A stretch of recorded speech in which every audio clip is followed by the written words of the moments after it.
बिस्मिल्लाहिर्रहमानिर्रहीम। आप सभी पत्रकार साथियों का, बहनों और भाइयों का जमात इस्लामी हिंद की इस मंथली प्रेस कॉन्फ्रेंस में हम स्वागत करते हैं, इस्तकबाल करते हैं। We welcome you all. और आपको ये भी बता दें कि अभी मेरे राइट में जिन्होंने अभी इसको ओपन किया है, आपको वेलकम किया है, ये सैयद खलीक अहमद साहब हैं, जो अभी मरकज़ में हेडक्वार्टर में मीडिया डिपार्टमेंट में असिस्टेंट सेक्रेटरी अपॉइंट हुए हैं। So he is newly appointed assistant secretary in media department of Jamaat Islami Hind. So this is his first appearance as assistant secretary media, and of course you know him, he is the editor of indiatomorrow.net, so we welcome him also. मेरे साथ हमारे national affairs और public relation department के secretary हमारे साथी मोहम्मद अहमद साहब भी मौजूद हैं। जैसा कि आपके सामने अभी बताया गया और प्रेस नोट आपके हाथों में होगा, हमने 5 इश्यूज़ को आज की प्रेस कॉन्फ्रेंस के लिए ख़ास तौर से हाईलाइट किया है। और उसमें सबसे पहले हमारे मुल्क की एक रियासत, जो अब फुल फ्लेज स्टेट नहीं है, अब यूनियन टेरिटरी हो गई है। 5 अगस्त 2019 के बाद से वो यूनियन टेरिटरी हो गई है। तो जम्मू एंड कश्मीर, वहाँ पर जो रीसेंट वायलेंस हो रही है और पिछले 1 महीने में जिस तरह से टारगेटेड किलिंग हुई है, वहाँ जमात इस्लामी हिंद इन वाक़यात को, इन इंसिडेंट्स को बहुत स्ट्रांगली कंडेम करती है। हमने अपने बयानात में भी इसको कंडेम किया है और हम समझते हैं कि ये सिचुएशन हमारे देश के लिए बहुत ख़राब होती जा रही है और आम सिटीजन्स और नागरिकों की सेफ्टी एंड सिक्योरिटी, जो बेसिकली गवर्नमेंट की ज़िम्मेदारी है, और अब तो यूनियन टेरिटरी होने की वजह से डायरेक्ट सेंट्रल गवर्नमेंट वहाँ के अफेयर्स को देख रहा है। तो हम समझते हैं कि वहाँ हालात सुधरने चाहिए थे, लेकिन हालात मुसलसल बिगड़ रहे हैं। और अभी इन दिनों जो कश्मीरी पंडित या दूसरे जो आउटसाइडर्स हैं, उनकी किलिंग हुई है, उस पर हमें बहुत अफसोस है। उनके परिवारों के साथ हमारी संवेदना है। We convey our heartfelt condolences to their families. लेकिन ये सूरत हाल अच्छी नहीं है और ये बात भी हम कहना चाहते हैं कि ये बात इग्नोर नहीं की जानी चाहिए कि वहाँ वायलेंस का शिकार सिर्फ माइनॉरिटी के लोग हो रहे हैं, बल्कि बड़े पैमाने पर वायलेंस का शिकार वहाँ की जो मुस्लिम आबादी है, वो बड़े पैमाने पर वायलेंस का शिकार हुई है और उसको इग्नोर नहीं किया जा सकता। तो ये बात हमारे सामने रहे। और दूसरा ये कि इन वाक़यात और इन इंसिडेंट्स को बुनियाद बनाकर कुछ लोग और कुछ ताकतें जम्मू कश्मीर में भी और पूरे देश में एक कम्युनल और एक सांप्रदायिक नफ़रत का माहौल पैदा करने की कोशिशें कर सकती हैं, कर रही हैं। तो हम समझते हैं कि गवर्नमेंट को इसके लिए वाचफुल रहने की ज़रूरत है और निगरानी रखने की ज़रूरत है कि इन घटनाओं को सांप्रदायिक निगाह से हरगिज़ न देखा जाए और इन घटनाओं को कम्युनल एंगल से बिल्कुल न देखा जाए। और जो लोग इनकी आड़ में नफ़रत फैलाने का काम कर रहे हैं, उनको रोका जाना चाहिए और उनके ख़िलाफ़ कानून के मुताबिक कार्रवाई भी करनी चाहिए। और अब ये ज़िम्मेदारी पूरी तौर पर हमारी सेंट्रल गवर्नमेंट की है कि वहाँ पीस कायम करे, म्यूचुअल ट्रस्ट कायम करे। हर फेथ के जो सिटीजन्स हैं और हर वर्ग के नागरिक हैं, चाहे वो माइनॉरिटी में हो या माइनॉरिटी में ना हो, उन सब की रक्षा और सुरक्षा करना और उनकी सेफ्टी और सिक्योरिटी को इश्योर करना और आपस में म्यूचुअल ट्रस्ट और आपसी विश्वास को बहाल करना, ये सरकार की ज़िम्मेदारी है, ताकि वहाँ एक परमानेंट पीस का माहौल कायम हो सके। तो हम ये उम्मीद करते हैं कि ऐसी घटनाएं, सरकार ऐसे कदम उठाएगी कि आइंदा से ऐसी घटनाएं रिपीट ना हो, और ख़ास तौर से उन लोगों के ख़िलाफ़ चेक करने की ज़रूरत है, उन पर निगाह रखने की ज़रूरत है जो इन हालात को कम्युनल बनाने की और देश के माहौल को बिगाड़ने की कोशिश कर रहे हैं। दूसरा इशू जो हमने हमारी इस प्रेस कॉन्फ्रेंस के लिए चुना है, वो पिछले दिनों आपने देखा कि चाहे रामनवमी या हनुमान जयंती के मौके पर जुलूसों की शक्ल में ख़ास तौर से मस्जिदों को निशाना बनाया गया और मस्जिदों के आसपास वायलेंस हुई, मस्जिदों को टारगेट करने की कोशिश की गई, और उसके बाद देखा गया कि उसके बाद एक तरफ़ा गिरफ़्तारियों का सिलसिला शुरू हुआ और डिमोलिशन और बुलडोज़र कल्चर को आगे बढ़ाया गया कि जिन लोगों को भी वहाँ की लोकल पुलिस क्रिमिनल समझ ले, एक्यूज समझ ले, उनके घरों को, उनकी दुकानों को डिमोलिश करना। तो ये कल्चर चल ही रहा था कि अब एक पिछले चंद हफ्तों से एक नया सिलसिला शुरू किया गया है, और वो ये कि जिस सिलसिले पर 1991 में कानून बनाकर पाबंदी लगा दी गई थी, इसको फुल स्टॉप कर दिया गया था 1991 के special act of religious places के बारे में, कि अब 15 अगस्त 1947 को जो किसी भी इबादत गाह, पूजा स्थल, चाहे वो मंदिर हो, मस्जिद हो, गुरुद्वारा हो, चर्च हो, उनकी जो स्थिति 15 अगस्त 1947 को थी वो बरकरार रहेगी और उस पर किसी किस्म का कोई लिटिगेशन या कोई कार्रवाई को जो है इनिशिएट नहीं किया जाएगा और उसकी इजाज़त नहीं दी जाएगी। और सिर्फ बाबरी मस्जिद के इशू को एक्सेप्शन रखा गया था क्योंकि वो उस वक्त कोर्ट में पेंडिंग था। अब वो मसला कोर्ट के ज़रिए से एक अंजाम तक पहुंचा है। वो हम जानते हैं कि वो क्या फ़ैसला है, वो उस पर अभी कमेंट करने की हम ज़रूरत नहीं समझते। लेकिन अब जिस तरह से ज्ञानव्यापी मस्जिद और मथुरा की ईदगाह और दूसरे जो आपके काशी और अब कुतुब मीनार और ताजमहल और जहाँ जहाँ किसी भोपाल की जामा मस्जिद, दिल्ली की जामा मस्जिद, अब इस तरह की चीज़ें बताई जा रही हैं कि ये तमाम मस्जिदें, बल्कि शायद और भी लंबी फहरिस्त होगी इन लोगों के पास, कि ये मस्जिदें वो हैं जो मंदिरों को तोड़कर बनाई गई हैं और उनके इश्यूज़ को दोबारा छेड़ने की कोशिश की जा रही है। और हमें अफसोस है कि सरकार की इन सब चीज़ों पर खामोशी और चुप्पी जो है वो हम सब के लिए बहुत सारे संदेह पैदा करती है, बहुत सारे डाउट्स क्रिएट करती है। तो हम ये समझते हैं कि ये सरासर कानून की ख़िलाफ़ वर्जी है जो 1991 का स्पेशल कानून है। और अब जिस तरह के मामलात उठाए जा रहे हैं ये मामलात सरासर उस कानून के ख़िलाफ़ हैं और जिस तरह का माहौल बनाकर पूरे देश में एक पोलराइजेशन का माहौल बनाने की कोशिश हो रही है। और आप सब जानते हैं कि ये क्यों हो रहा है, क्योंकि ये सब इलेक्शन पॉलिटिक्स है और कुछ स्टेट्स में इलेक्शन आने वाले हैं, फिर 2024 में पार्लियामेंट के इलेक्शन आने वाले हैं। तो ये इस तरह की कोशिशें देश के लिए, समाज के लिए एक बहुत ही नुकसानदेह है। इससे हमारे देश की तरक्की और हमारे देश का आपसी सद्भाव, सौहार्द और विश्वास इसको नुकसान पहुंच रहा है। तो सरकार की ये जिम्मेदारी है कि वो कानून की पालना करे, 1991 के कानून के मुताबिक जो है वो पालना करे और हमारी अदालतें भी उसका ख्याल रखते हुए ऐसी चीज़ों को आगे न बढ़ाए जिन चीज़ों को 1991 के कानून के तहत रोक दिया गया। तीसरा जो हमारा उन्वान है वो मॉब लिंचिंग को हमने शामिल किया है। मॉब लिंचिंग की घटनाएं तो पहले भी देश में बहुत होती रही, लेकिन अभी ताज़ा एक अजीब घटना हुई है मध्य प्रदेश में। और मध्य प्रदेश के एक गांव मानसा जो मध्य प्रदेश का एक गांव है, वहाँ एक भंवर लाल जैन नाम के एक बुज़ुर्ग को पीट कर उनकी हत्या कर दी गई।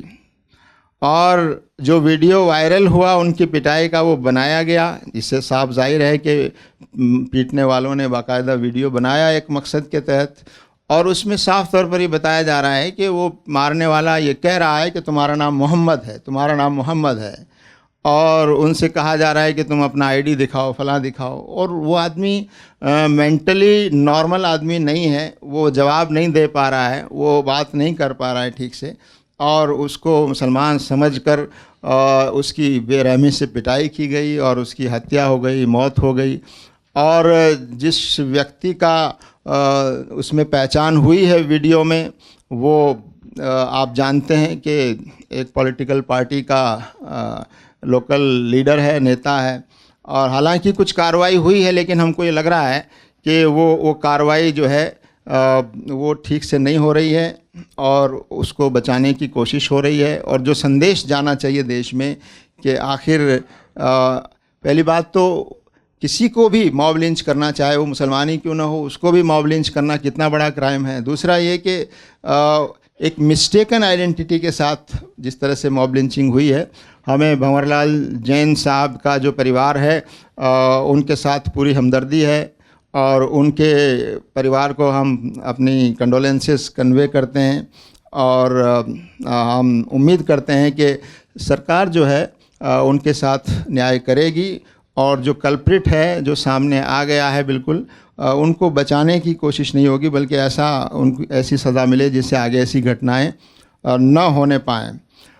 ये बात भी हमारे सामने रहे कि आजकल एक ट्रेंड और कल्चर बन गया है कि जो जितना ज़्यादा नफ़रत फैला सकता है, जो जितना ज़्यादा किसी मुस्लिम समुदाय के ख़िलाफ़ जो है वो एक वॉयलेंस का रूप दे सकता है, ऐसा लगता है कि वो उनको पॉलिटिकल उनका कैरियर बनाने में मददगार होगा। ये उनकी प्रोफाइलिंग में कंपटीशन ऐसा लगता है। आइंदा इलेक्शंस में शायद लोग अपने प्रोफाइल बनाने के लिए भी इस तरह की घटनाओं को अंजाम दे रहे हैं कि अगर हम ज़्यादा नफ़रत फैलाएंगे, ज़्यादा जहर उगलेंगे और ज़्यादा मुसलमानों के ख़िलाफ़ हिंसा करेंगे तो हमें ज़्यादा बड़ा देशभक्त समझा जाएगा और ज़्यादा लॉयल समझा जाएगा और हमें पार्टी में ज़्यादा काबिल समझा जाएगा। और चूँकि पिछले दिनों जो कुछ होता रहा उससे भी इस बात को हौसला मिला है कि ऐसी चीज़ों में जो लोग इन्वॉल्व थे उनको पॉलिटिकल तरक्की मिली, उनको पॉलिटिकल अवार्ड भी मिले। तो ये हमारे देश के लिए ये रुझान बहुत ही ख़तरनाक है, जो हम चाहते हैं आपके माध्यम से देश की जनता तक पहुंचना चाहिए कि अगर ये रुझान है और इसको नहीं रोका जाएगा तो ये देश के लिए बहुत ही ख़तरनाक है। इस पहलू से जो सिविल सोसाइटी ने कुछ कानून प्रपोज़ किए हैं जो मॉब लिंचिंग के रोकने के लिए, उस कानून की हम हिमायत करते हैं और झारखंड ने और राजस्थान स्टेट में इन कानूनों को अडॉप्ट किया है, वहाँ की असेंबलीज़ ने। और हम चाहते हैं कि पूरे देश में ऐसा कानून बने मॉब लिंचिंग के ख़िलाफ़ और उसमें लोकल जो पुलिस ऑफिसर्स हैं जिस एरिया में वो घटना हो रही है उनको भी ज़िम्मेदार ठहराया जाए और बहुत सख्त से सख्त सज़ा का प्रोविज़न ऐसे क्राइम्स में रखा जाना चाहिए। ये हमारी डिमांड है जमात इस्लामी हिंद की ओर से, जिसको हम फिर से आपके सामने दोहराना चाहते हैं।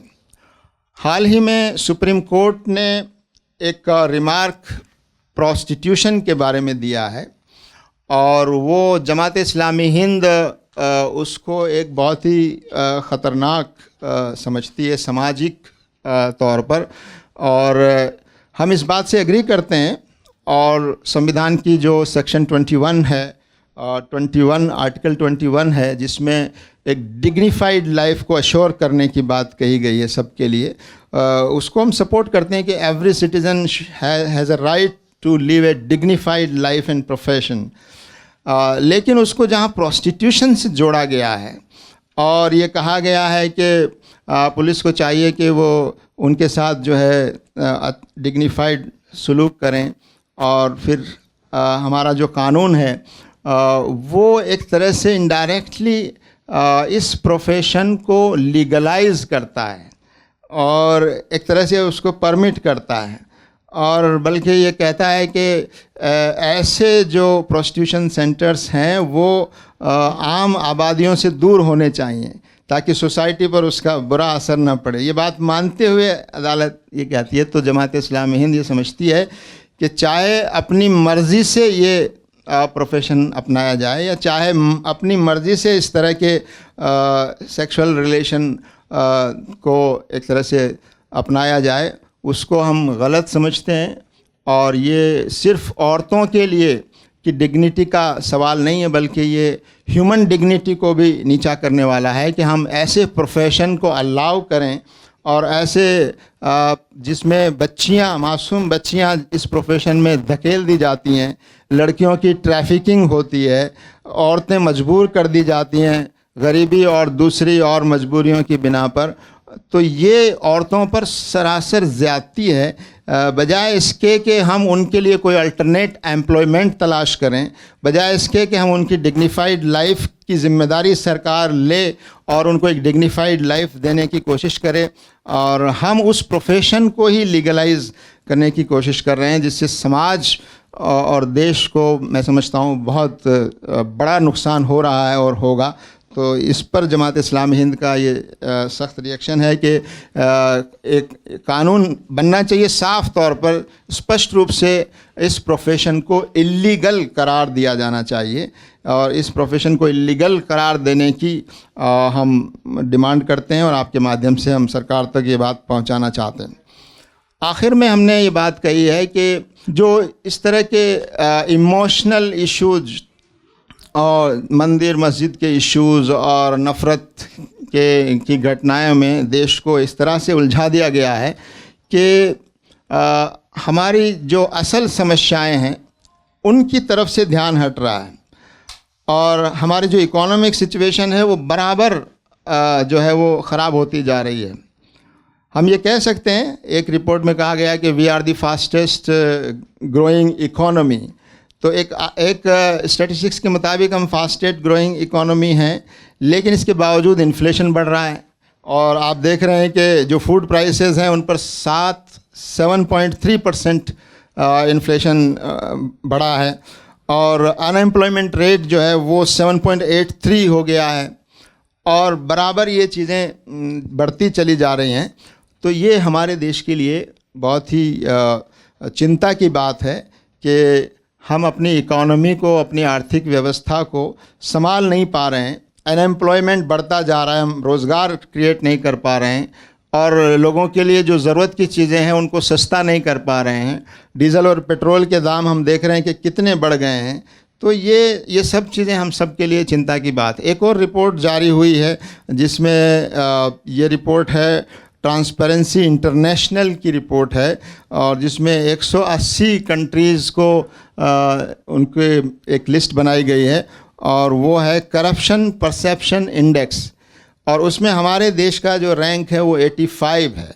यानी जैसे जैसे रैंक नीचे जाता है हम करप्शन में उतने ज़्यादा प्रोमिनेंट हैं। इसका मतलब हम 85 रैंक पर हैं और करप्शन के लिहाज से। तो ये बहुत ही हमारे लिए एक चिंता की बात है कि हमारे देश की इमेज और हमारे देश की तस्वीर दुनिया में एक करप्ट कंट्री के तौर पर बन रही है। ये हम सब भारतवासियों के लिए शर्म की बात है, और हम सरकार से ये मुतालबा करते हैं, उम्मीद करते हैं कि वो ऐसे मेजर्स ले कि करप्शन कम हो, अनएम्प्लॉयमेंट कम हो, और महंगाई कम हो, और रोज़गार जो हैं वो बढ़े। इस बात की कोशिश की जानी चाहिए। और आखिर में ये देश का जो माहौल, नफ़रत का माहौल जिस तरह से बढ़ रहा है, बढ़ाया जा रहा है, और जिस तरह की कम्युनल एटमॉस्फेयर को पॉलिटिकल फ़ायदे के लिए बढ़ाया जा रहा है, इससे भी हमारी इकॉनमी और हमारी आर्थिक व्यवस्था और हमारी ग्रोथ और हमारी प्रोग्रेस को बहुत ज़्यादा असर पड़ रहा है। कि जब देश में शांति नहीं होगी, जब देश में आपस में विश्वास नहीं होगा, और वायलेंस और डर का माहौल होगा, नफ़रत का माहौल होगा, तो यकीनन हमारा बिज़नेस, हमारी तमाम इकोनॉमिक एक्टिविटीज़ वो सारी इससे प्रभावित होंगी। तो सरकार को चाहिए कि वो इस माहौल को दुरुस्त करने की कोशिश करे, और इकोनॉमी को बेहतर करने की, महंगाई को कम करने की, रोज़गार बढ़ाने की संजीदा कोशिश करे। तो ये चंद बातें थी जो हमने प्रेस नोट में शामिल की थी। अब मैं इस हाउस को ओपन करता हूं, और हमारे साथी मोहम्मद अहमद साहब और हम सब मिलकर आपके सवालों का जवाब देंगे। शुक्रिया। मेरा नाम शुएब रज़ा है और मैं जी मीडिया से हूँ। जी सलाम। तो मेरा सवाल ये है कि जो मोहन भागवत ने कहा है कि हर मस्जिद में शिवलिंग ढूंढने की ज़रूरत नहीं है, और अब कोई आंदोलन नहीं होगा, क्या आप इस बयान से मुत्तफिक हैं और इस बयान को आप कैसे देखते हैं? देखिए, पहली बात तो हम किसी के बयान पर कमेंट करना ये हमारी पॉलिसी नहीं है। हम तो जो हम चाहते हैं, जो हमारी पॉलिसी है वो हमने बताई है। और चूंकि गवर्नमेंट ने कोई बात नहीं कही है, गवर्नमेंट का कोई ऑफिशियल स्टैंड नहीं है, इसलिए हम उस पर कमेंट करने की ज़रूरत भी महसूस नहीं करते। और हम ये भी जानते हैं कि उन बयानों में बहुत सारे कॉन्ट्रडिक्टरी बातें अंदर होती हैं जिसके कई मतलब लगाए जाते हैं और उसमें हर चीज़ छुपी हुई है। उसमें कुछ चीज़ें पॉजिटिव भी नज़र आ रही हैं और बहुत सी चीज़ें अंदर अंदर छुपी हुई हैं, इसलिए हम उस पर कोई कमेंट करने की ज़रूरत महसूस नहीं करते। सर, आपने सेक्स वर्कर का जो पॉइंट उठाया है, यस, उसमें सर आप सेक्स वर्कर की जो गर्ल्स है या लेडीज है, उसमें सर हर एक तबके के लोग हैं वहाँ पर, तो सर उन लोगों के लिए आप कुछ बता सकते हैं उनके काम करने के लिए, उनकी रिफॉर्मेशन के लिए आप क्या काम कर सकते हैं? बताइए, हम तो तैयार हैं, हम तो सबके लिए काम कर रहे हैं। लेकिन अभी तो मामला सरकार से है कि उस प्रोफेशन को एक तरह से लीगलाइज किया हुआ है और उस प्रोफेशन में हमारी बच्चियां और औरतें मजबूरन धकेली जा रही हैं, उनकी ट्रैफिकिंग हो रही है। तो ये एक डिग्निफाइड, सर वो बात तो आपने उठा दी, ठीक है, आप इसका सोल्यूशन आप क्या देते हैं आप? जी, हम यही कहते हैं कि जिस तरह और लोगों के लिए हम एम्प्लॉयमेंट का इंतज़ाम कर रहे हैं, उनके लिए भी एक डिग्निफाइड एम्प्लॉयमेंट का, या कोई कुछ नहीं कर सकता है तो उनके लिए पेंशन का, एक डिग्निफाइड पेंशन का और एम्प्लॉयमेंट का इंतज़ाम करना ये सरकार की जिम्मेदारी है। क्योंकि उस प्रोफेशन को लीगलाइज करके और धकेल कर उनको हम सिर्फ औरत को नहीं बल्कि पूरे भारतीय समाज को हम कलंकित कर रहे हैं। सलीम साहब, आपने जिस तरह से ये इस प्रेस नोट को लेकर शुरू से आपने कहा कि सरकार अपनी जिम्मेदारी तय करे, सरकार को जिम्मेदारी से काम करना चाहिए। लास्ट टाइम जब मध्य प्रदेश के दंगों का जिक्र हुआ था, राजस्थान का मामला आया था, तब भी आपने कहा था कि फैक्ट फाइंडिंग कमेटी अपनी रिपोर्ट देगी। तब भी हमारा सवाल ये था कि क्या आप सरकार से मिलेंगे, क्या आप होम मिनिस्टर से, प्राइम मिनिस्टर से मिलेंगे? अब आप अगर प्रेस कॉन्फ्रेंस में ये कहते हैं कि सरकार आपको जिम्मेदारी से काम करना चाहिए, सरकार को देखना चाहिए, तो सरकार को एहसास कौन दिलाएगा? जितनी भी मुस्लिम ऑर्गेनाइजेशन है और जितनी भी ऐसी तंजीमें हैं जो इन तमाम मौजू पर काम कर रही हैं, सरकार से 1 to 1 कब होगा उनका, ताकि सरकार के सामने रिपोर्ट रख सके? अभी आपने सेक्स वर्क, ये मोहन भागवत वाले बयान पे आपने कहा, सवाल करें, हाँ। सवाल ये है कि मोहन भागवत वाले बयान पे आपने कहा कि सरकार का कोई स्टेटमेंट नहीं है। तो सरकार का स्टेटमेंट तो ना कश्मीर पे अभी तक कुछ आया, ना मॉब लिंचिंग पे कुछ आया, कानपुर भी कल हो गया और उसके बाद भी तमाम चीजें बढ़ती चली जा रही हैं। तो ऐसे में सरकार से 1 to 1 कब होगा? कब प्राइम मिनिस्टर, होम मिनिस्टर से आप मिलने जा रहे हैं? देखिए, सरकार तो हम सब की सरकार है, हम पूरे देश ने चुनी है और सरकार इसीलिए चुनी जाती है कि वो अपनी जिम्मेदारी निभाए और उसको अपनी जिम्मेदारियां याद दिलाने की जिम्मेदारी हम सब की है, मीडिया की सबसे ज़्यादा है। ये अलग बात है कि मीडिया का एक बड़ा सेक्शन वो है जो सरकार से सवाल पूछने के बजाय, जी ज़रूरत होगी तो ज़रूर मिलेंगे। उनसे नहीं मिलने की बात कोई, अगर हमको लगता है कि हम कोई बात मिलकर ही कह सकते हैं तो ज़रूर मिलेंगे हम। उनके बाद सारी बातें पहुंच रही हैं, अगर वो ज़रूरत महसूस करते हैं तो ज़रूर मिलने को तैयार हैं हम। कभी नहीं, कब मिलने की कोई बात नहीं है इसमें मिलना कोई समस्या का हल नहीं है। मिलना जो है ये, हाँ, बात पहुंचनी चाहिए उन तक और बात पहुंच रही है, और अगर कोई बात वो आपस में करना चाहते हैं तो हम उसके लिए तैयार हैं। एक सवाल है, कानपुर में कल जो हिंसा हुई, जिस तरह से पथराव हुआ, उसको कैसे कंडेम करते हैं? तो पीएम की साजिश का भी रोल सामने आ रहा है। देखिए, आप फैसले न सुनाएं यहाँ पर, वहाँ पुलिस है, वहाँ सरकार है, उनको जांच करने दें। और बिल्कुल हिंसा की निंदा करते हैं हम, और जो कुछ भी हुआ है गलत हुआ है, उस हिंसा की निंदा करते हैं। और जो वाकई जिन्होंने कानून हाथ में लिया है, कानून के मुताबिक कार्रवाई होनी चाहिए और इंसाफ के साथ कार्रवाई होनी चाहिए। और कोई ऐसी कार्रवाई भी नहीं होनी चाहिए जिससे ऐसा लगता हो कि बिल्कुल जिस तरह और जगह देखा गया है कि बुलडोजर चलने लगे हैं, लोगों की घरों और दुकानों को डेमोलिश किया जा रहा है। तो ये, लेकिन जो उसको रोकना सरकार की जिम्मेदारी है, लॉ एंड ऑर्डर को, और हम उसकी निंदा करते हैं। इंजीनियर साहब, कल यूपी के डीजीपी ने साफ तौर पर कहा है कि हम बुलडोजर कार्रवाई भी करेंगे। 18 लोगों को हमने गिरफ्तार कर लिया है, हमारे पास कैमरे, हमारे पास वीडियो। नहीं, हाउ कैन बुलडोजर कार्रवाई को आप कानूनन कैसे जस्टिफाई कर सकते हैं? किसी क्राइम से या किसी एक्यूज से या किसी की तस्वीर अगर कहीं कैमरे में आ गई है या पुलिस ने किसी को एक्यूज़ समझ लिया है या जनता किसी को एक्यूज़ बता रही है, उस पर किसी का घर तबाह कर देना, ये तो बिल्कुल गैर कानूनी बात है। और हमारे अदालत ने इस पर बाकायदा फटकार लगाई है और इस पर कानून के मुताबिक होना चाहिए जो भी है। किसी को कानून हाथ में लेने का सरकार को भी अधिकार नहीं। ये साहब, ये ज्ञानवापी मस्जिद के मामले में, मेरा नाम कासिम सैयद है, रोजनामा खबरें से। ज्ञानवापी मस्जिद के मामले में मुसलमानों के एक सेक्शन का यह ख्याल है कि इस मसले को बातचीत से हल किया जाए या फिर अदालत से किया जाए। तो अदालतों का जो मौजूदा रवैया है, जिस तरह से तेजी से जो है वो आगे बढ़ रही हैं, तो क्या आप भी इस ख्याल के हामी हैं? पहली बात तो ये। दूसरे, एहानत रसूल का मामला, सल्लल्लाहु अलैहि वसल्लम का मामला बढ़ता जा रहा है। नूरपुर शर्मा के बाद नवीन कुमार ने भी एहानत रसूल की है, उसके बारे में आपने कुछ नहीं कहा है। मैंने बताया कि हमारी निगाह में 1991 का जो कानून है, उसने तमाम ऐसे मसलों पर पूरी तरह से रोक लगाने के लिए वो कानून बना है। वो कानून जब तक मौजूद है उसके मुताबिक ही सरकार और अदालतों को आगे कार्रवाई करनी चाहिए। हम उसको मसला ही नहीं समझते। वो कानून, उस कानून के मुताबिक कोई मसला ही नहीं है।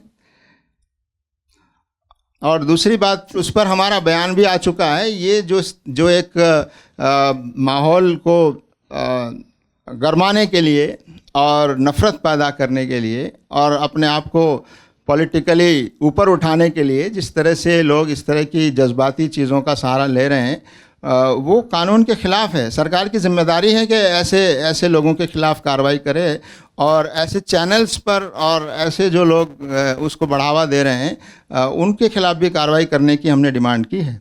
मुसलमानों को क्या मशवरा देंगे आप इस मामले में? देखिए, कानून के मुताबिक कार्रवाई करनी चाहिए और इस पर नाराज़गी जताने का कानून के दायरे में पीसफुल तरीके से वो हमें पूरा हक है। लेकिन ये कि असल जो कार्रवाई है वो कानून के मुताबिक होनी चाहिए, क्योंकि उसमें कानून को हाथ में लिया गया है, नफ़रत फैलाने की कोशिश की गई है और मजहबी भावनाओं को भड़काने की कोशिश की गई है। उसके लिए कानून बने और सरकार इसीलिए है कि वो ऐसे लोगों के ख़िलाफ़ कार्रवाई करे। किसी को अधिकार नहीं है कि किसी को ये अधिकार नहीं दिया जा सकता कि वो खुद फैसला करे या वो खुद सज़ा दे। सरकार और जो हमारा लाइन ऑर्डर का सिस्टम है वो इस पर कार्रवाई करे। मैं सैयद आमिर हुसैन हूँ न्यूज़ नेशन से। जी फरमाइए।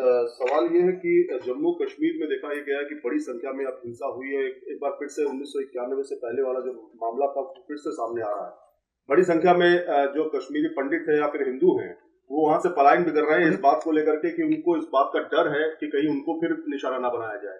खास तौर पे देखा जाए तो नाम पूछ करके उनको गोली मारी जा रही है, इस तरह की भी बात सामने आई है।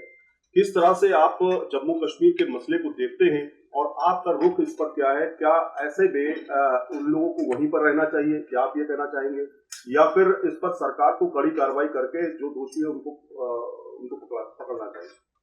देखिए, हम एक बात तो ये कहना चाहते हैं कि इस मसले पर पॉलिटिक्स और सियासत नहीं होनी चाहिए और इस मसले को वहाँ कश्मीर में भी और पूरे देश में भी एक सांप्रदायिक और नफ़रत का माहौल पैदा करने का ज़रिया नहीं बनने देना चाहिए। ये सरकार की ज़िम्मेदारी है। दूसरा, ये हमने अपने प्रेस नोट में भी लिखा है कि ये सरकार की ज़िम्मेदारी है और अब तो मौजूदा सरकार जो है वो पूरी तरह से अधिकृत है, वहाँ कोई स्टेट गवर्नमेंट नहीं है कि वहाँ पर आप पीस कायम करें, वहाँ म्यूचुअल ट्रस्ट कायम करें, वहाँ डर का जो माहौल है उसको ख़त्म करने की कोशिश करें। और डर वहाँ सिर्फ कश्मीरी पंडित या हिंदूज़ में है ऐसा नहीं है, डर वहाँ पूरे कश्मीर में है और सरकार की ज़िम्मेदारी है कि सबके डर को एड्रेस करे और सबकी सुरक्षा को एश्योर करे। और पलायन जो है वो ऐसा नहीं है कि सिर्फ एक कम्युनिटी का हुआ है, दूसरे लोग भी पलायन कर रहे हैं, दूसरे लोग भी मुख्तलिफ़ तरीक़ों से पूरे देश में आप देख सकते हैं उनको। तो इस समस्या को कम्युनल लेंस से और पॉलिटिकल मोटिव से देखने और हल करने की कोशिश करने के बजाय इसका एक परमानेंट हल वो करने की कोशिश करनी चाहिए। और वो यही है कि आप कश्मीरी आवाम से बात करें, आप वहाँ पर लोगों की शिकायतों को दूर करें, म्यूचुअल ट्रस्ट पैदा करें और जो लोग किसी भी वजह से वहाँ से आ गए हैं या उनको वापस उनके घरों में सुरक्षित जो है वहाँ पर उनको बसाया भी जाए और सुरक्षा देने की उनको पूरी कोशिश की जाए। ये सरकार की जिम्मेदारी है। और अब आप किससे कहेंगे, अब तो 8 साल से सरकार है और अब तो वहाँ स्टेट गवर्नमेंट भी नहीं है, और एक ज़माने में तो आपकी वहाँ की पार्टी के साथ मिलकर वहाँ गवर्नमेंट थी, तो अब किससे कहा जाएगा कि कौन जिम्मेदार है। तो सरकार के अलावा और किसकी जिम्मेदारी है वहाँ पर लाइन ऑर्डर और पीस मेंटेन करना। उसके लिए जो कुछ भी करने की ज़रूरत है वो करना चाहिए, लेकिन सबसे ज़्यादा ज़रूरी है कि वहाँ विश्वास का वातावरण हो और वहाँ डर ख़त्म हो और वहाँ नफ़रत का जो माहौल है उसको ख़त्म करने की कोशिश की जाए, और वहाँ सबको irrespective of their caste, creed and religion and faith, everybody should be given full security and safety. It is the responsibility of the government. Salim जी, सूफी खान का एक मैडम सूफी खान का एसोसिएशन है, उन्होंने कहा है कि सूफी खान का कौन है ये हम नहीं जानते। तो ये कानपुर की एसोसिएशन है, उनकी तरफ से कहा गया कि कानपुर में जो हिंसा हुई उसमें पीएफआई का रोल है और ये जानबूझकर घटना उसी वक्त की गई जब प्रेसिडेंट और प्राइम मिनिस्टर शहर में थे। इसके अलावा केरल में भी जो पीएफआई का मार्च निकाला गया था उसमें भी स्लोगन जिस तरीके के सामने आए थे, तो पीएफआई का जो रोल अलग अलग घटनाओं में सामने आ रहा है उस पर आप लोग कुछ कहना चाहेंगे? तो आपने किसी के कहने पर आपने मान लिया फैसले को? नहीं, ये तो जांच करने दीजिए। वहाँ सरकार है, वहाँ पुलिस है, और किसी के कहने से आप किसी को मुजरिम करार बना देंगे, किसी के कहने से आप किसी को मान लेंगे और कहना नहीं। कानून है ना उनके पास, कानून है उनके पास, सबूत होंगे और उसके मुताबिक कार्रवाई करें। वो जो भी हो, किसी संगठन का नाम लेने के बजाय जो भी हो उनके खिलाफ कार्रवाई होनी चाहिए। कौन लोग हैं जो माहौल को बिगाड़ना चाहते हैं, और देश में कौन नहीं जानता कि दंगा करना किसकी पॉलिसी है, कौन नहीं जानता दंगे से किसको फ़ायदा होता है, कौन नहीं जानता दंगे की सियासत कौन करता है, कौन नहीं जानता नफ़रत के ज़रिए नफ़रत के फल जो है कौन बटोरता है। तो आप सब जानते हैं, और अगर कोई घटना जो हुई है उसकी जांच होनी चाहिए और कानून अपना काम करे निष्पक्ष तौर पर। हाँ आप ये सरकार जो है ये 8 साल हुए हैं, अच्छे दिन के नारे के साथ आई थी, 15 लाख रुपए देने के वादे के साथ आई थी, हर एक के खाते में 15 लाख। लेकिन आज जो है हर हिंदुस्तानी जो भी पैदा हो रहा है 1 लाख महसूस है। और ये 8 साल दौर को जमात इस्लामी जो है किस तरह से वो असेस कर दिया है, क्योंकि इसके अंदर तकरीबन 10,000 के करीब छोटे मोटे फसादात भी हुए, जो अभी आप कह रहे थे दंगे की सियासत की बात कर रहे हैं। तो आप किस तरह से असेस करते हैं 8 साल दौर को? देखिए, इसमें कोई शक नहीं है कि सरकारों ही की ये जिम्मेदारी है, और सरकारें उम्मीदों के साथ ही चुनी जाती हैं कि गरीबी ख़त्म होगी, हालात बेहतर होंगे, रोज़गार मिलेगा। तो बहरहाल ये तो पॉलिटिकल पार्टीज़ इसका जायज़ा लें कि इस मैदान में क्या हो, लेकिन हमारी निगाह में जो सबसे ज़्यादा नुकसान पिछले दिनों में हुआ है देश का और हो रहा है, वो है देश में नफ़रत का माहौल, वो है इस देश में अविश्वास का माहौल, और वो है इस देश में बढ़ती हुई एक तरह से हिंसा की जो प्रवृत्ति है। और कुछ लोग अपने आप को कानून से ऊपर समझते हैं, वो समझते हैं कि उनके ख़िलाफ़ कोई कार्रवाई नहीं होगी। तो ये जो माहौल पैदा हो रहा है, मैं समझता हूँ ये सबसे बड़ा ख़तरा है। यकीनन हमारी आर्थिक व्यवस्था और वो भी मसले हैं और उनको भी हल करने की हमने बात कही है, लेकिन हमारी निगाह में ये जिस रुख पर हमारा देश नफ़रत के रास्ते पर चलाने की कोशिश कर रहे हैं कुछ लोग, इसको रोकना बहुत ज़रूरी है। सियासी पार्टियों से भी हम कहते हैं कि राजनीतिक पार्टियां, सभी राजनीतिक पार्टियां जो है इसको बहुत सीरियसली ले कि ये देश और समाज के लिए बहुत ख़तरनाक है। जो धार्मिक नेता हैं अलग अलग धर्मों से, उनसे भी हमारा संपर्क है और उनसे भी हम मिलते रहते हैं। उनसे भी हम यही कहते हैं कि धार्मिक नेताओं को समाज में आकर और धर्म के नाम पर ये जो नफ़रत और वातावरण को दूषित करने की और समाज में दूरियां पैदा करने की कोशिश हो रही है, धार्मिक नेताओं को आगे आकर काम करना चाहिए, सामाजिक संगठनों को आगे आकर काम करना चाहिए। तो और हमसे जो कुछ भी हो रहा है हम अपने तौर पर सामाजिक सतह पर कर रहे हैं, और सियासी पार्टियां, राजनीतिक पार्टियां राजनीतिक तौर पर करें, और धार्मिक लोग जो हैं वो अपने धार्मिक उस माहौल को समाज में ठीक तरह से मैसेज दें कि सच्चा जो धर्म है और धर्म के नाम पर जो ये किया जा रहा है वो गलत हो रहा है। मेरा एक सवाल ये है, यूनाइटेड स्टेट्स ने स्टेट डिपार्टमेंट ने रिलीजियस फ्रीडम रिपोर्ट जो है उसमें इंडिया को इंडिक्ट किया है, इंडिया ने उसको रिजेक्ट कर दिया है, क्या आप उसको रिजेक्ट करते हैं या इंडोर्स करते हैं? देखिए, जो कुछ हो रहा है देश में उससे मीडिया अच्छी तरह परिचित है और वाकिफ़ है।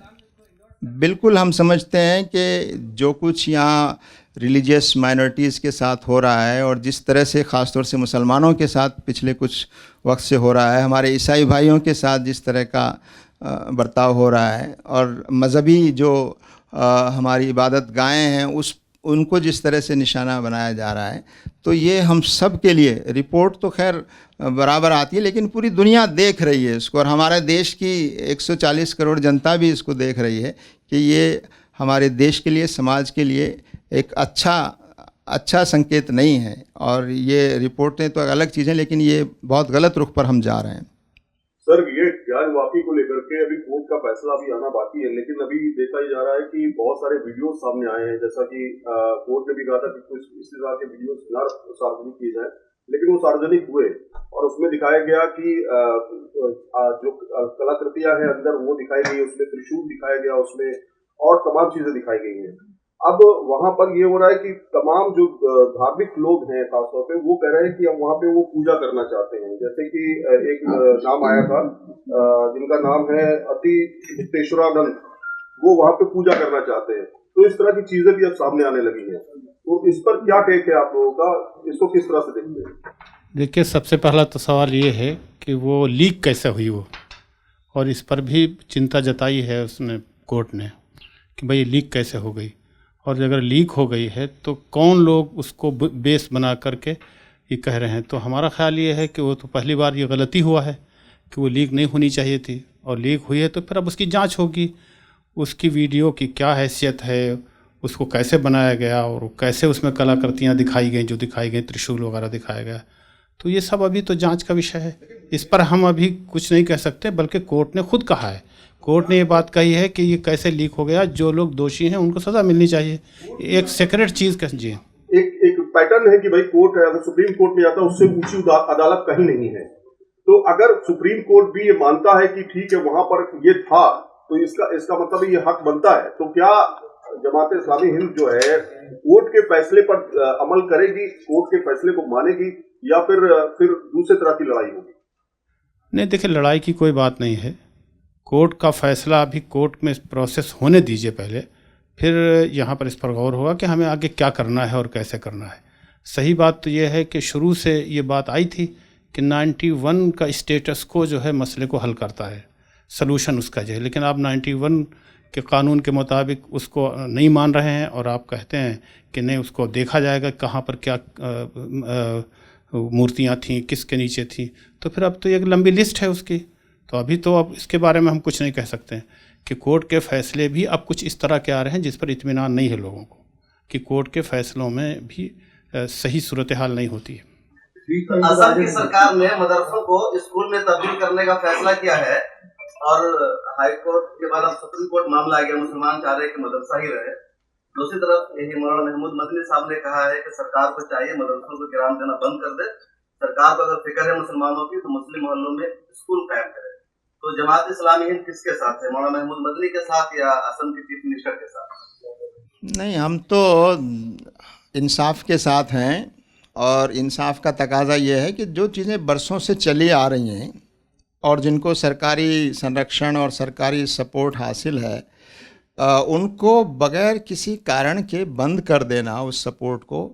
और मदरसों में शिक्षा होती है और शिक्षा सरकार की ज़िम्मेदारी है, और अगर मदरसे सरकार की ज़िम्मेदारी में से हिस्सा बटा रहे हैं तो उससे किसको आपत्ति होनी चाहिए। तो ये जो किया जा रहा है असम में, मुझे लगता है कि ये भी जो है एक ख़ास नज़रिए से किया जा रहा है और ये ठीक नहीं है। बयान की मजम्मत होनी चाहिए ना, महमूद मदनी के लाखों फॉलोअर है, कुछ भी बोलते हैं। नहीं, हम तो क्या होना चाहिए वो सरकार से कहते हैं, किसी के बयान की मजम्मत या तायद हमारी उसमें नहीं है। हम तो क्या होना चाहिए वो हमने बता दिया, सरकार को क्या करना चाहिए और क्या नहीं करना चाहिए। Yes madam. Okay, जब sure. हमने मोहन भागवत जी के स्टेटमेंट पर आपसे सवाल पूछा तो आप कह रहे हैं आप कमेंट नहीं नहीं करना करेंगे। लेकिन क्योंकि गवर्नमेंट की तरफ से चाहे वो ज्ञानवापी का मुद्दा हो या फिर मुस्लिम टारगेटेड हो या फिर कोई भी ऐसा रिलीजियस मुद्दा हो, गवर्नमेंट की तरफ से कोई स्टेटमेंट नहीं आता। तो आरएसएस के जब हेड ऐसा स्टेटमेंट देते हैं कि हर मस्जिद के नीचे शिवलिंग ढूंढने की जरूरत नहीं है वगैरह, तो इस पर हम जानना चाहेंगे कि क्या आप इन स्टेटमेंट से अग्री करते हैं या डिसअग्री करते हैं, क्योंकि आप जैसी कई ऑर्गेनाइजेशंस हैं जिनके स्टेटमेंट्स पर बहुत लोग अपनी नजर रखते हैं, इसलिए हम जानना चाहते हैं कि मोहन भागवत जी के स्टेटमेंट पे आपका क्या, आपकी क्या। वही मैं कहना चाहता हूँ, पहली बात तो हम किसी व्यक्ति के स्टेटमेंट को हम एंडोर्स नहीं करना चाहते हैं, ना उसको क्रिटिसाइज करना चाहते हैं, वो उनका मामला। दूसरा ये कि हमारी निगाह में गवर्नमेंट से कही हुई बात जो है वो अहमियत रखती है। दूसरा ये कि बयानात में इतने कॉन्ट्रडिक्शन होते हैं कि दोनों तरह की बातें उसमें मौजूद हैं, यानी कुछ आप ढूंढना चाहें तो पॉजिटिव भी हो सकता है और उसके अंदर नेगेटिव भी मौजूद है। तो इसलिए ऐसे जो मुबहम बयान हैं उस पर कमेंट करना और किसी व्यक्ति के बयान पर कमेंट करना, मुझे लगता है कि जमात इस्लामी हिंद उसको ठीक नहीं समझती। हम तो जो चाहते हैं वो हमने बताया है, और सरकार कुछ ऑफिशियली कहे उस पर तो हम सरकार से बात कर सकते हैं, उसके कमेंट पर बात कर सकते हैं। जो इशू मोहन भागवत जी ने रेज किया है उस पर आपका क्या कहना है? इशू जो इशू उन्होंने रेज किया है, नहीं, हम तो ये बात बता ही रहे हैं कि मसला मस्जिद और मंदिर का, इबादत गाहों का मसला 1991 के कानून के तहत अब उस पर एक मोहर लग चुकी है। अब किसी और मसले को छेड़ना और इस तरह की चीज़ें करना, कराना और उस पर सरकार का चुप रहना और सरकार के अलावा कुछ और लोगों का बोलना, मैं नहीं समझता है कि इसकी कोई हैसियत है। असल हैसियत यह है कि 1991 के कानून के तहत अब उन मसलों पर बात नहीं होनी चाहिए, उन पर लिटिगेशन नहीं होना चाहिए, ये उस कानून के तहत मौजूद है। प्रोफेसर सलीम साहब, दोनों बॉलीवुड के जरिए फिल्म बना करके तारीख बदली जा रही है। अब एक ताजा फिल्म आई है सम्राट पृथ्वीराज, उसकी पूरी तारीख ही चेंज कर देगी। दुनिया अब तक ये जानती थी कि शहाबुद्दीन गौरी ने दूसरी जंग में पृथ्वीराज को कत्ल किया था, अब उसमें ये दिखाया गया कि पृथ्वीराज ने ही कत्ल कर दिया शहाबुद्दीन गौरी का। अब एक पूरी हिस्ट्री उन्होंने चेंज कर दी फिल्म बना करके। आप इसको कैसे काउंटर करेंगे, कैसे बताएंगे? नहीं, देखिए, कोई भी आर्ट या कोई भी टेक्नोलॉजी जो है वो बुरी नहीं होती। आर्ट और टेक्नोलॉजी को आप समाज में एक पॉजिटिव मैसेज देने के लिए भी इस्तेमाल कर सकते हैं, लेकिन अगर किसी का मंशा और किसी का जहन नफ़रत और दूरियां पैदा करने वाला हो, तो चाहे वो फिल्म हो या ड्रामा हो या कोई और चीज़ हो, उसमें भी वो वही चीज़ लाएगा। तो ये तो अब जनता देख रही है ना, और आप भी देख रहे हैं। हिस्ट्री तो सबको मालूम है और हिस्ट्री से किस तरह की चीज़ें हो रही वो भी आप जानते हैं। तो मुझे लगता है कि ये सरकार की जिम्मेदारी है। भाई, आप बार-बार ये कह रहे हैं कि कानून अपना काम करेगा। बिल्कुल। तो पहला सवाल ये है कि हिंदुस्तान में कोई कानून बचा है? बिल्कुल बचा है। एक बात है। दूसरी बात, अगर कानून बचा होता, अगर कानून नहीं होता तो देश ही नहीं होता। कानून है, वो अलग बात है कि उसको नाफिज करने वाले कमजोर। बात ये होता है कानून का अमल, कानून के राज उस वक्त हम कहेंगे जब यकसानियत के साथ बगैर इम्तियाज के कानून पर अमल हो। हिंदुस्तान में कानून पर जो है अमल जो है इम्तियाज के साथ होता है। अभी आपने बात की कानपुर साहब की, मैं वीडियो में साफ दिख रहा है कि पुलिस वाले पथराव कर रहे हैं, पुलिस वाले ही पथराव कर रहे हैं। एक बात। दूसरी बात यह है कि अदालत की बात है कि एक तरफ अदालत जो कहती है कि भाई शर्जील इमाम और या उमर खालिद के ताल्लुक से कि जो दिल्ली पुलिस ने जो भी अदालत पेश किया वो सब बेकार है और पुलिस को फटकार लगाती है। दूसरी तरफ वो जमानत भी नहीं देती। तो क्या इसका हम समझें कि हुकूमत अदालत जो है, हिंदुस्तान की अदालत जो है हुकूमत की मंशा के मुताबिक काम करती है? देखिए, जहाँ तक कानपुर का मसला है, तो कानपुर में जो प्रोटेस्ट हो रहा था उसके ख़िलाफ़ उस खातून ने जो मोहम्मद सल्लल्लाहु अलैहि वसल्लम के ख़िलाफ़ नफ़रत की और गलत बात कही थी ना, उसके ख़िलाफ़ हो रहा था। लेकिन मुझे अफसोस है और ताज्जुब भी है कि जिसने ये किया है उस पर कोई कार्रवाई नहीं हो रही। आप हिंदू मज़हब हो या मुसलमानों का मज़हब हो, उसके देवी देवताओं पर, पैगंबरों पर अगर कोई बेजा कमेंट करते हैं या तो उसके ख़िलाफ़ पहले कार्रवाई होनी चाहिए। लेकिन हुआ ये कि जो लोग उसके ख़िलाफ़ प्रोटेस्ट करने गए थे, जाहिर सी बात है प्रोटेस्ट होता है, भीड़ होती है, वायलेंस होता है, सब कुछ होता है, तो उस वक्त तो ये सब रिज़ल्ट है, उसका नतीजा है उसका, उस पर उस शख्स पर कार्रवाई होनी चाहिए कि जिसने ये गलत किया है। कोई भी हिंदू मुसलमान है, अगर हिंदू देवताओं पर कोई गलत कमेंट करता है या हिंदू कोई उस पर करता है तो प्रोटेस्ट का अधिकार तो है ही है। तो अब अगर वायलेंस हो गया तो फिर ये तो होता है। तो अब उसके ख़िलाफ़ यही है मसला कि भाई जब मुसलमानों ने प्रोटेस्ट किया, उसके बाद कुछ लोग ऐसे उसमें शामिल हो जाते हैं। हर प्रोटेस्ट को आप देखिए जिसमें कुछ ऐसे लोग एलिमेंट शामिल हो जाते हैं कि वायलेंस शुरू हो जाता है। फिर वायलेंस के बाद पुलिस का काम आता है, पुलिस उनको मारती भी है और जेलों में भी डालती है, और एक आफ्टर राइट जो वो शुरू होता है गोया उसके ख़िलाफ़ कार्रवाई, वो बड़ी ख़तरनाक होती है। माजी में इस तरह की खबरें आती रही हैं कि मुस्लिम पर्सनल बोर्ड से लेकर के दीगर संगठनों ने प्राइम मिनिस्टर से मिलने का समय मांगा था, लेकिन अब आप ये कह रहे हैं कि जब अगर जरूरत होगी वो बुलाएंगे तो हम जाएंगे, तो क्या उन्होंने आपको समय नहीं दिया? जबकि इस तरह की भी फोटोज आए हैं कि मुस्लिम संगठनों के बड़े बड़े नेता NSA डोभाल साहब से मिल चुके हैं, तो ये कंट्राडिक्ट समझ में नहीं आ रहा है। एक तरफ आप कह रहे हैं बुलाएंगे तो जाएंगे, तो क्या डोभाल साहब ने बुलाया था आप लोगों को, और क्या प्राइम मिनिस्टर साहब ने समय नहीं दिया आप लोगों को मिलने के लिए, क्योंकि आप भी मुस्लिम पर्सनल बोर्ड का हिस्सा नहीं? ठीक है, मेरे जानकारी में उतनी जानकारी नहीं है जो आप बता रहे हैं कि उन्होंने समय मांगा था और समय नहीं मिला, ये मेरी जानकारी में नहीं है। आपके पास अगर जानकारी है तो है। और मिलने का जहाँ तक बात है, इसके लिए कोई सबको एक साथ मिलने की कोई ज़रूरत नहीं है, जो भी चाहे मिल सकता है या जो भी चाहे बात कर सकता है। लेकिन हमारा मानना ये है कि मुलाकात का फ़ायदा तभी है जब इश्यूज़ पर बात हो। मुलाकात का फ़ायदा तभी है जब जो कंसर्न्स हैं उनको जो है ठीक से समझने की कोशिश हो। और दूसरा ये कि हम कन्वे बराबर कर रहे हैं अपने मीडिया के थ्रू भी, दूसरी चीज़ों के ज़रिए भी, लेटर्स भी लिखे गए हैं जिसमें हमने अपने कंसर्न्स को शो किया है। और हमने ये कभी नहीं कहा कि हम नहीं मिलेंगे, हमने कभी ये तय नहीं किया कि हम सरकार से नहीं मिलेंगे। सरकार तो हम ही चुनते हैं, ठीक है, हमारी पसंद की हो या ना हो, लेकिन सरकार डेमोक्रेसी में सबकी है, और सरकार से बात करना और सरकार अगर कोई चीज़ ठीक नहीं कर रही है तो उसको मशवरा देना और उसको ठीक करना, ये सब सिटीजन्स की जिम्मेदारी है, और मुसलमान भी इसमें शामिल हैं। तो हमने कोई ऐसा नहीं तय किया कि हम मिलेंगे नहीं, लेकिन ये कि मिलना जब फ़ायदेमंद हो, मिलने की जब कोई बाकायदा उस पर इश्यूज़ पर बात हो।